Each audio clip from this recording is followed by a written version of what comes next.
Rubani Daniel alipata wazo la kuwasha taa za ndege ili waweze kuonekanika na hawa wanajeshi kutokea nchi ya Uingereza, lakini ilikuwa ni bahati mbaya kubwa, kwani waliweza kuonekanika na wanajeshi wa Ujerumani. Yakapigwa mashambulizi ya kiume, kwani wakati huo bwana Adolf Hitler hakuwa na mchezo hata kidogo, na ndio maana aliisumbua sana dunia. Nakukumbusha kwamba hii ni episode ya pili ya recap yetu. Kama bado hujatazama sehemu ya kwanza, kisha unagusa hicho kipop up kinachokeza juu kabisa upande wa kulia mwa skrini mwako ili tuweze kwenda pamoja. Abiria wote walichanganyikiwa kuona mashambulizi haya ya risasi kutokea katika ndege za Wajerumani, lakini upande wa kapteni kwake ilikuwa kawaida kabisa. Aligundua kwamba teknolojia kipindi hicho ilikuwa ni ndogo kidogo. Kitu cha kwanza, aliamua kuishusha ndege kuelekea chini kwa kasi sana. Basi na Wajerumani na wenyewe wakaanza kufuata. Alipokaribia kuweza kugonga ardhi, akawa amenyanyua ndege kwa ghafla. Hasa kutokana na elimu kubwa sana ya urubani alionayo huyu mwamba, aligundua kabisa teknolojia ya ndege za zamani ilikuwa haina uwezo wa kupokea mabadiliko kwa haraka. Ni ndege tu za kipindi hiki ambazo zinaweza zikapokea mabadiliko kwa haraka. Kweli kabisa, vindege vya Kijerumani vikajikoroga na kugonga ardhi. Hutakaa uamini, baada ya dakika kama 10-20 hivi hali ikawa imetulia kabisa. Lakini Daniel, mwamba mgeni kabisa katika shughuli hii ya urubani, alijikuta amechanganyikiwa mpaka akafumba macho yake akijua kwamba tayari ameshaingia kuzimu. Lakini pia baadhi ya maeneo ya ndege yalikuwa na matundu fulani hivi, ishara ya kwamba zile risasi pia japokuwa zilikuwa hazina nguvu, lakini zilifanikiwa baadhi ya maeneo kuweza kupenya. Baada ya muda kidogo, captain akaamua kutoka kule katika sehemu ya kuongozea, kisha akaja huku sehemu ya abiria, akatangaza rasmi kwamba wamerudi nyuma mpaka miaka 1945 kutokea mwaka 2026. Na Captain William akasema kuwa tunajitahidi kuhakikisha kwamba tunaitua ndege katika eneo lolote lile ambalo linaweza kawa salama zaidi kwa sisi kuweza kutua, ila mbaya zaidi ni kwamba yale mashambulizi yameweza kuharibu gia ya kuweza kutua. Kwa hiyo tunahitaji mtu kujitolea kuweza kutatua changamoto hii. Mwanzoni hakuwepo mtu yoyote aliyeweza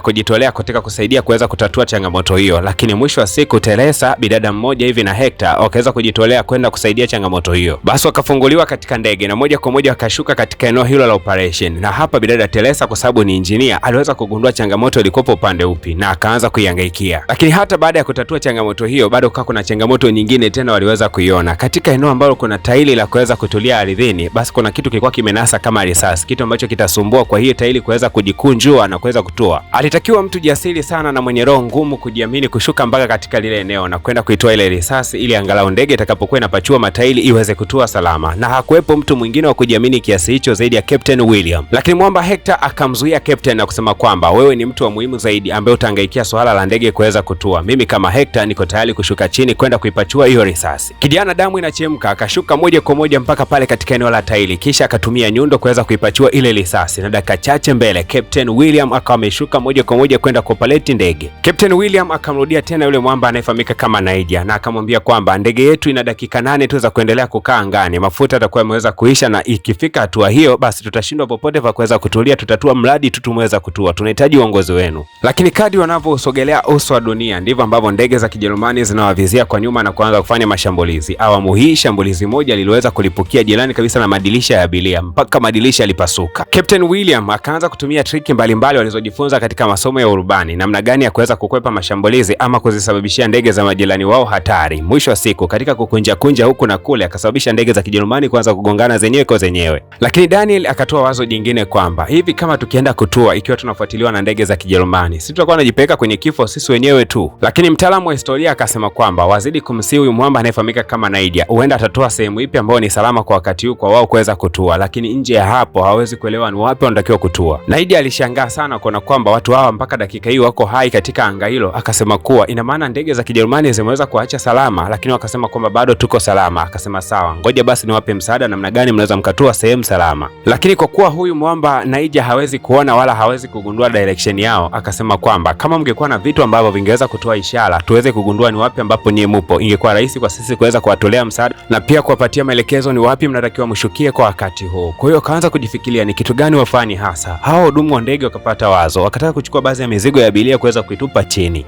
Lakini kuna mzee mmoja alikuwa na matoi mbalimbali ambayo alikuwa amewekewa jukuu zake. Akasema msihangaike kuchukua mizigo ya abiria, bali mtumie matoi haya kuhakikisha kwamba mnayatupa huko chini, na atakapoweza kuonekanika basi itakuwa ni ishara ya sisi wapi ambapo tulipo. Basi harakati za kuhakikisha kwamba wanatupa kila kitu huko ardhini zikawa zimeweza kufanikiwa, na jeshi la Uingereza liliweza kuona huo mzigo. Lakini watu wa kwanza kuweza kuona hiyo hali walikuwa ni Wajerumani. Wanajeshi wa Uingereza walichukua hatua kwa haraka sana kwa kuweza kuwashambulia wale wanajeshi wa Ujerumani waliweza kugundua ishara ile, na moja kwa moja wakazielekeza rada zao kufuata huko ambako mzigo umeweza kutokea, na wakagundua ndege ni wapi ilipo. Basi mawasiliano moja kwa moja pamoja akawa ameweza kuunganika. Kumbuka ilikuwa ni bonge la mchakato. Basi akaanza kuelekeza na kuambia kwamba sasa hivi naweza tukawaelekeza ni sehemu ipi salama nyie kuweza kutua. Lakini kwa bahati mbaya taarifa hii njema iliambatana na taarifa mbaya, kwani mafuta nayo yalikuwa yameweza kukata kabisa, yani yamebakia kama lita 1000 tu. Lakini mwamba Captain William akijaribu kuangalia kidogo katika rada akagundua kwamba mbele yake ni kama kuna dude lingine kubwa sana. Kuja kucheki hivi anagundua kwamba ni ile zoruba ambayo aliweza kuiona mara ya kwanza kabla ya kuingia katika mwaka huu 1945. Na jamaa hakuwa na shaka kabisa, akaamini kwamba kama akiweza kupenya tena katika ile zoruba atarudi tena katika mwaka 2026. Akamwaga Captain Naija na kumwambia kwamba kwa heri mwanangu, umeweza kutusaidia sana lakini hatuwezi kukatua katika ardhi yako. Captain William akawatangazia watu na kusema kwamba tunaingia katika zoruba nyingine tena, kama tutakuwa ni wenye bahati basi bila shaka yoyote tutarudi katika mwaka 2026, lakini kama tutakuwa hatuna bahati huenda tutatokea sehemu nyingine kabisa. Watu wote wakavuta pumzi, abiria pamoja na captain pamoja na huyu pilot Daniel, na moja kwa moja wakaanza kuingia katika lile eneo la zoruba. Kama kawaida kila unapopita katika ile zoruba huwa kuna mtikisiko mkali sana unatokea. Na ile tu wamemaliza kuivuka zoruba, ghafla Binivu wakashtuka kwamba kuna mawasiliano yakaanza kuingia na kusema kwamba wanaongea na kikosi cha anga cha nchi ya Berlin. Ni vyema kama wangepewa taarifa ni wapi ambapo walipo kwa sasa. Captain William hakutaka kabisa kupoteza muda, akatoa maelekezo na wakaelekezwa ni uwanja upi wa jirani kwa wao kuweza kutua, na ni kweli kabisa waliweza kutua salama salmini. Kila abiria haamini kabisa kana kwamba ameweza kutua. Unajua tukio hili ukiwasimulia watu kwamba mlirudi mwaka 1945 na wabongo walivyowabishi lazima watakataa tu, lakini swali ni moja tu, kwa nini yale matobo yapo katika ndege na waliyapatia wapi ikiwa vita hakuna kwa wakati huu? Hasa yule bidada engineer alikuwa amesaidia kueleza kurekebisha changamoto ile katika ndege, alivutiwa sana na Captain William, akajikuta tu anamwambia kaka, naweza nikakutunuku. Mzee akasema hapana bana, nimeoa na mke wangu nampenda sana, kwa hiyo achana nayo bana. Kamtunuku mwamba mwingine kabisa. Na kama swali hili angeulizwa mshikaji wangu anayefahamika kwa jina la Ibra, huyu mwamba lazima angekubali kutunukiwa, lakini huyu kwa sababu Captain William ni mwadilifu na sio kijana wa ovyo, basi akawa amekataa kabisa jambo lile.